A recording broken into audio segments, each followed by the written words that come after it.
بسم اللہ الرحمن الرحیم۔ عزیز طلباء السلام علیکم۔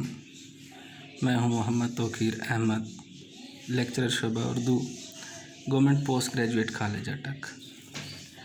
عزیز طلباء، ہم حصہ غزل میں غزل نمبر 4 پڑھ رہے تھے۔ اس غزل کے شاعر تھے شیخ غلام حمدانی مصحفی۔ اس غزل کے پہلے 3 اشعار ہم پڑھ چکے ہیں۔ آج اگلے 3 اشعار کی تفہیم ہوگی۔ میں غزل کے تمام اشعار کو ایک دفعہ پھر پڑھ دیتا ہوں تاکہ تمام اشعار بیک نظر سامنے آ سکیں۔ نہ گیا کوئی عدم کو دل شاداں لے کر، یہاں سے کیا کیا نہ گئے حسرت و ارماں لے کر۔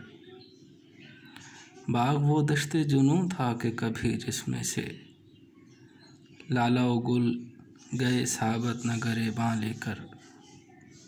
پردہ خاک میں سو رہے جا کر افسوس، پردہ رخسار پہ کیا کیا مہ تاباں لے کر۔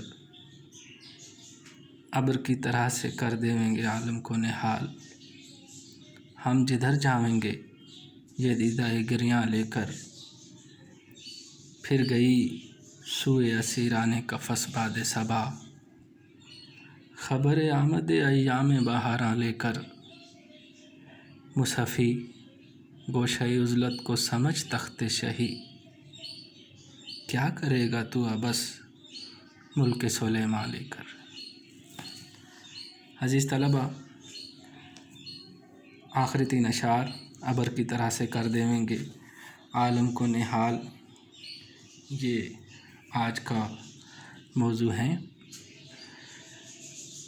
ابر کی طرح سے کر دیویں گے عالم کو نہال، ہم جدھر جاویں گے یہ دیدہ گریاں لے کر۔ اس شعر کے جو مشکل الفاظ ہیں ان کی طرف توجہ کیجیے۔ ابر فارسی زبان کا لفظ ہے اور بادل کو کہتے ہیں، آسمان کو بھی کہتے ہیں اور بارش کو بھی۔ بادل، آسمان اور بارش، یہاں پر بادل مراد ہے۔ ابر دریا بار، بہت برسنے والا بادر۔ یہاں پر ابر دریا بار کے معنوں میں استعمال ہوا ہے۔ مثلاً ناسک کا شعر ہے، کور اگر آنکھیں ہوئیں رونا ہو کم ممکن نہیں۔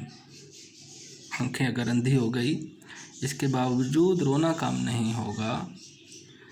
ہوتی ہے اکثر سفیدی ابر دریا بار میں، بہت برسنے والے بادل عموماً سفید ہو جاتے ہیں، جیسے حضرت یعقوب کی آنکھیں بہت رونے سے سفید ہو گئی تھیں۔ دیویں اور جاویں، یہ طرز بیان ہے اردو کے قدیم شاعروں کے ہاں ہمیں آویں جاویں یہ الفاظ بھی ملتے ہیں۔ مراٹھی میں اور لکھنؤ میں اور لکھنوی زبان میں اور دیگر علاقوں میں بھی آنے جانے کے لیے یہ خاص تلفظ بولا جاتا ہے۔ عالم، دنیا۔ نہال کے 2 معنی ہیں۔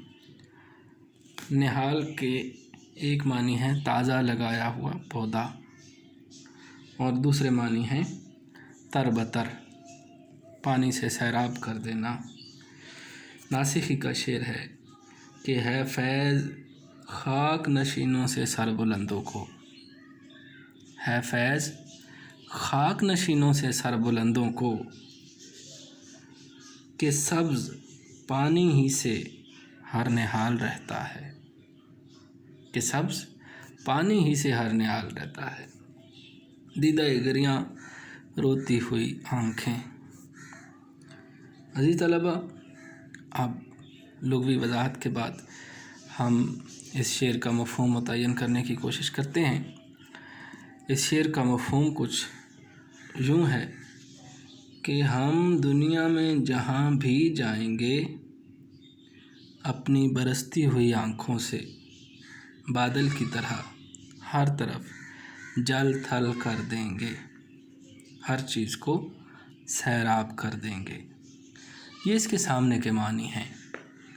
اگر اس کے لطیف معنوں کی طرف توجہ کی جائے تو اس کے معنی یہ ہوں گے کہ ہم جہاں بھی جائیں گے بادل کی طرح ہر چیز کو تر و تازہ کر دیں گے۔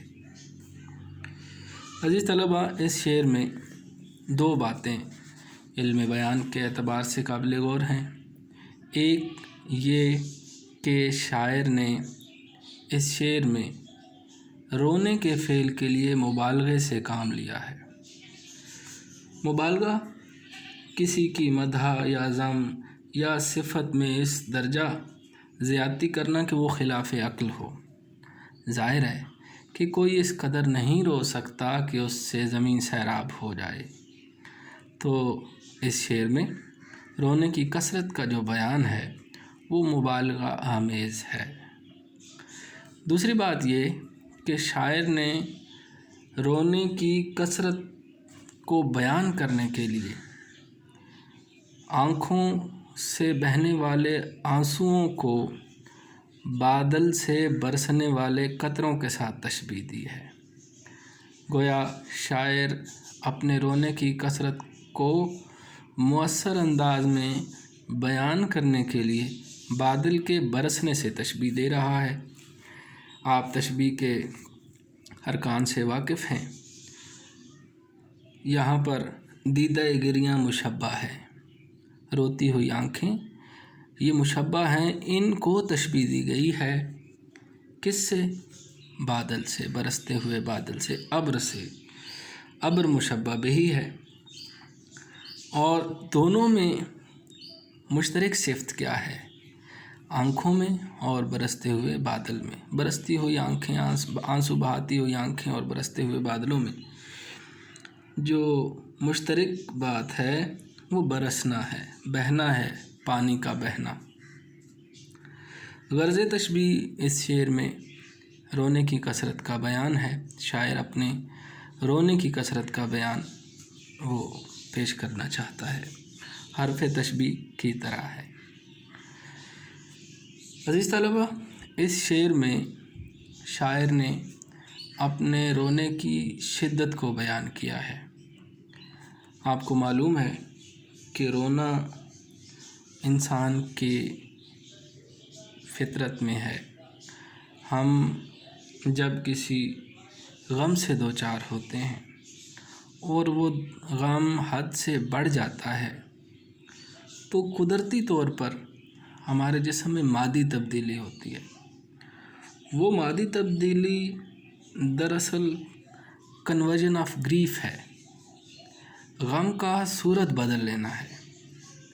غم جو ہم احساس کی صورت میں تھا وہ جب حد سے گزر جاتا ہے اور احساس کی حد تک ناقابل برداشت ہو جاتا ہے تو اللہ نے یہ نظام ہمارے جسم میں رکھا ہے کہ اس کو کسی اور صورت میں جسم سے خارج کر دیا جائے، تو اس کی صورت ہے آنسوؤں سے رونا۔ یہ ایک نعمت ہے، اور اگر یہ نہ ہو تو ہم شدت غم سے گھٹ کر مر جائیں۔ اس شعر میں دیکھنے کی بات یہ ہے کہ شاعر نے اپنے رونے کا جو بیان کیا ہے اس کے اسباب کیا ہیں۔ یہ اسباب ہمیں شاعر کے حالات زندگی سے ملتے ہیں جو پہلے لیکچر میں نے بیان کیے تھے، ان کی طرف میں لوٹتا ہوں۔ دیکھیے، سب سے پہلی بات تو یہ کہ شاعر حساس ہوتے ہیں۔ معاشرے میں اگر کوئی تکلیف آتی ہے تو سب سے پہلے شاعر اس کو محسوس کرتے ہیں، اور ظاہر ہے کہ وہ اس غم کو محسوس کرنے کی وجہ سے اس کا اظہار بھی پہلے کرتے ہیں۔ امیر مینائی کا شعر میں آپ کو پہلے بھی سنا چکا ہوں، خنجر چلے کہیں پہ تڑپتے ہیں ہم امیر، سارے جہاں کا درد ہمارے جگر میں ہے۔ تو شاعر حساس فطرت کے ہوتے ہیں۔ مصفی کے معاصر میر تھے۔ میر اور ان کے ساتھ کے دیگر بہت سارے شعراء میں ان کے آپ کو یہ رونے کا مضمون کثرت سے ملے گا۔ مثلا میر نے کہا کہ جو اس زور سے میر روتا رہے گا تو ہم سایہ کاہے کو سوتا رہے گا۔ یہ اس دور کا المیہ تھا۔ مغل سلطنت کا شیرازہ بکھر رہا تھا، اقدار ختم ہو رہی تھی، انسان کی قدر ختم ہو کر رہ گئی تھی۔ تو اس کا احساس تقریباً اس دور کے تمام شاعروں میں ملتا ہے۔ اسی بات کا اظہار مصفی نے اس شعر میں کیا ہے۔ دوسری بات یہ کہ مصفی کا خاندان بھی اس تباہی، اس بربادی، اس لوٹ مار میں تباہ و برباد ہو گیا تھا۔ اب ظاہر ہے کہ معاشرتی دکھ بھی اہم ہوتے ہیں، ان پر بھی افسوس اور غم کا جذبہ پیدا ہوتا ہے، لیکن جس قدر خاندان کے لوگوں کے لٹ جانے کا افسوس ہوتا ہے اتنا نہیں ہوتا۔ تو مصفی کا خاندان لٹا، وہ ان کا ایک اور شعر ہے کہ رکھتا ہے صدا میرے تئیں خار و پریشاں، رکھتا ہے صدا میرے تئیں خار و پریشاں، اے مصفی مجھ ساتھ زمانے کی ادا دیکھ، کہ میرے ساتھ دیکھو زمانے نے کیا کیا۔ کیا وہ خوبصورت شعر ہے۔ کیا اس لیے تقدیر نے چنوائے تھے تنکے، کہ بن جائے نشیمن تو کوئی آگ لگا دے۔ یہ خیال اس شعر میں ہمیں ملتا ہے۔ دوسری بات یہ کہ مغلیہ سلطنت تباہ ہو گئی تھی۔ اب ظاہر ہے حکومت کے ساتھ عوام کا ایک رشتہ ہے، اور وہ رشتہ اس کا احساس کا ہے، تحفظ کا احساس۔ حکومت اگر ختم ہو جائے تو تحفظ کا احساس اٹھ جاتا ہے۔ اب اس شعر میں جو رونا ہے وہ عدم تحفظ کے احساس کی بدولت بھی ہو سکتا ہے۔ مثلاً مصفی نے ایک شعر میں کہا، دلی کہے ہے جس کو زمانے میں مصحفی، دلی کہے ہیں جس کو زمانے میں مصحفی، ہم رہنے والے ہیں اسے اجڑے دیار کے۔ یعنی کہ دلی جو مرکز سلطنت تھا ہزاروں برس سے ہندوستان کا، وہ اجڑ گیا، اور مصفی اس شہر کا رہنے والا ہے۔ پھر گردش حالات، مفلسی، بھوک، افلاس، یہ ساری چیزیں بھی رونے کے لیے کافی تھیں۔ میں آپ کو تعارف میں بتا چکا ہوں کہ مصفی زود گو شاعر تھے اور کثرت سے شعر کہتے تھے، لیکن مفلسی کے ہاتھوں شعر بیچ دیا کرتے تھے۔ مفلسی اس حد تک تھی، شاعر کے لیے سرمایہ حیات ہے شعر، لیکن جان بچانا بھی فرض ہے، اس کے لیے رزق حاصل کرنا بھی ضروری ہے۔ تو معاشی حالت اس قدر کمزور تھی کہ مصفی شعر بھی بیچا کرتے تھے۔ تو یہ جو گردش حالات تھی وہ بھی رونے کا ایک سبب تھی۔ سیف الدین سیف کا کتنا خوبصورت شعر ہے کہ ہمیں تو گردش حالات پہ رونا آیا، ہمیں تو گردش حالات پہ رونا آیا، رونے والے تجھے کس بات پہ رونا آیا۔ عزیز طلبہ، اس شعر کے دو معنی ہیں۔ ایک معنی ہے سامنے کے، جیسا کہ میں نے بیان کیا کہ شاعر شدت غم سے بیان کرتا ہے کہ اس کے غم کی شدت اس قدر بڑھ چکی ہے کہ اس کی آنکھیں مسلسل برس رہی ہیں، آنسو بہا رہی ہیں، اور وہ جدھر بھی جاتا ہے بادل کی طرح سے جل تھل ایک کر دیتا ہے۔ یہ اس کے سامنے کے معنی ہیں۔ لطیف معنی اس کے یہ ہیں کہ نہال تازہ لگائے ہوئے پودے کو کہتے ہیں۔ آپ نے برسات میں دیکھا ہوگا کہ بارش جب کثرت سے برستی ہے تو پرانے درخت بھی بالکل تر و تازہ معلوم ہونے لگتے ہیں۔ یہ تازگی رونے کی برکت سے، آنسوؤں کے بہنے کی برکت سے پیدا ہوتی ہے، اور آپ جانتے ہیں کہ رونا اللہ کے ہاں کتنا مقبول ہے۔ اپنے گناہوں پر ندامت کے آنسو بہانا کتنا معنی رکھتا ہے۔ تو مصفی نے اس شعر میں ان دونوں پہلوؤں کو ملحوظ خاطر رکھا۔ اگلا شعر ہے، پھر گئی سوئے اسیران قفس باد صبا، پھر گئی سوئے اسیران قفس باد صبا، خبر آمد ایام بہاراں لے کر۔ لغوی معنی دیکھیے، پھر گئی کے دو معنی ہیں۔ ایک معنی گھوم آئی، پیغام دے آئی، اور دوسرے معنی ہیں دوبارہ گئی۔ پھر کا لفظ آپ کہتے ہیں نا کہ پھر میں وہاں گیا، پھر گیا، تو دوبارہ کے معنوں میں بھی ہے۔ باد صبا، صبح کی ٹھنڈی ہوا، یہ اس کے لغوی معنی ہیں، اور علامتی معنی ہے خوشی کا پیغام، امید کا پیغام۔ سوئے اسیران قفس، قفس پنجرے کو کہتے ہیں، اسیر قیدی کو کہتے ہیں، اسیران قیدی کی جمع ہے۔ پنجرے میں قیدیوں کی طرف گئی، پھر گئی، یعنی کہ قید میں موجود لوگوں کی طرف باد صبا گئی۔ آمد ایام بہاراں، آمد آنا، ایام یوم کی جمع ہے، یوم کہتے ہیں دن کو، بہاراں بہار کے دن۔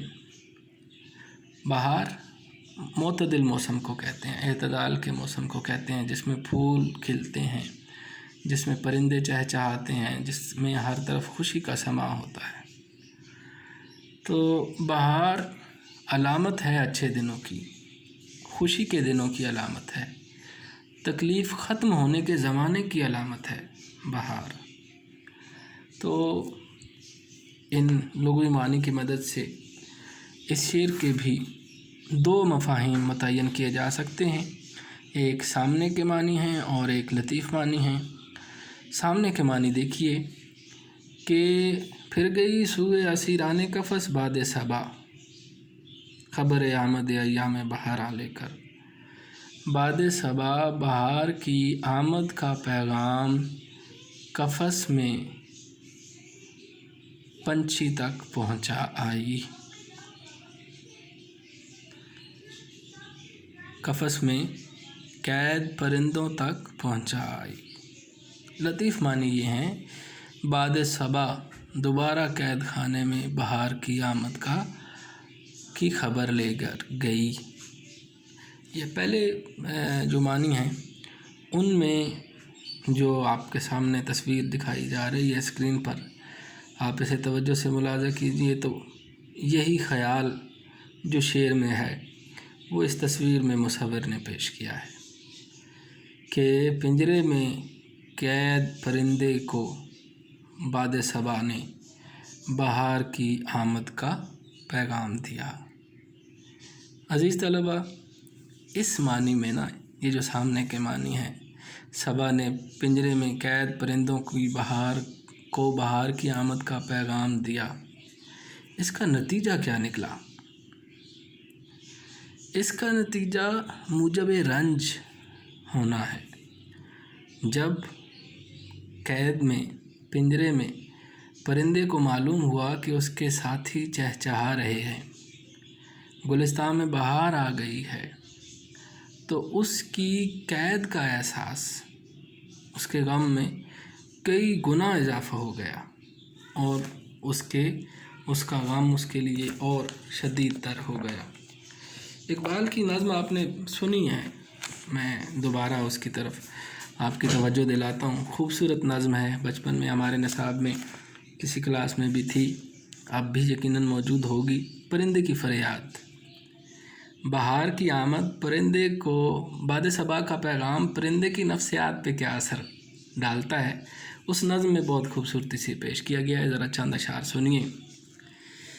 پرندہ کہتا ہے کہ آتا ہے یاد مجھ کو گزرا ہوا زمانہ، وہ باغ کی بہاریں، وہ سب کا چہچہانا، آزادیاں کہاں وہ اب اپنے گھونسلے کی، اپنی خوشی سے آنا، اپنی خوشی سے جانا، لگتی ہے چوٹ دل پر، آتا ہے یاد جس دم، شبنم کے آنسوؤں پر کلیوں کا مسکرانا، وہ پیاری پیاری صورت، وہ کامنی سی مورت، آباد جس کے دم سے تھا میرا آشیانہ، آتی نہیں صدائیں اس کی میرے قفس میں، ہوتی میری رہائی اے کاش میرے بس میں، کیا بد نصیب ہوں میں گھر کو ترس رہا ہوں، ساتھی تو ہیں وطن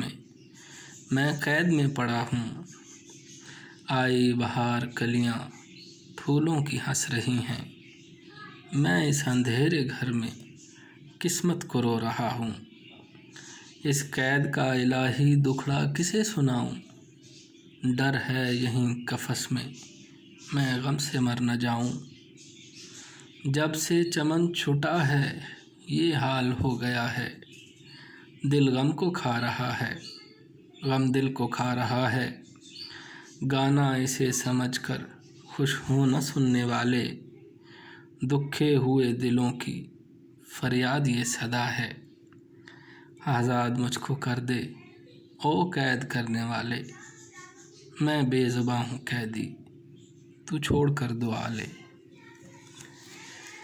عزیز طلباء، ایک معنی اس شعر کے یہ ہیں جس میں حسرت ہے، محرومی ہے، ناکامی ہے، مجبوری ہے، بے بسی کی کیفیت کا بیان ہے۔ دوسرے معنی کی طرف آتے ہیں،